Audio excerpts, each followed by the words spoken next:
This week, as we explore some of the themes that Kevin talked about on Sunday, we're looking at anxiety. We're looking at the way that anxiety works in us with our sleep, with our lives, with what we're thinking about and how our brain works. And as we talk about anxiety, one of the things that occurs to me is that I think it's important, and what ends up not happening for most of us is that we don't ask the question, why am I anxious? Why am I anxious?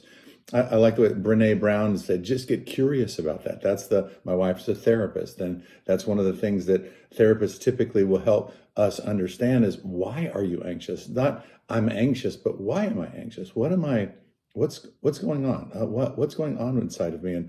And the psalmist in Psalm 42, says, why are you downcast, O my soul? Put your hope in God. Jesus asked the question when he's in the boat and the wind and the waves are swamping the boat, and he looks at his disciples and says, why are you afraid? Why? And Kevin actually pointed to this in Psalm 23 last Sunday, that there's that we don't fear any evil when we go through the valley of the shadow of death. Why? Because you are with me.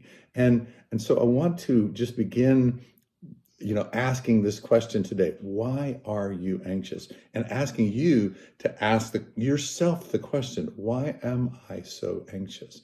Why am I anxious? And then you'll usually come up with a first answer, and well, that's because of this, and then ask that question, why? And then because of this, and then why? Because of this. It's sort of that never-ending why that you continue to ask until you get down to the root of what it is that has made you so anxious. I'm not saying that you do that while you're trying to sleep. That's not a good idea, because that'll only make you kind of more focused in on what you're anxious about. But spend some time with the Lord and say, Lord, would you help me to get to the bottom of this? And ask the question, why am I anxious?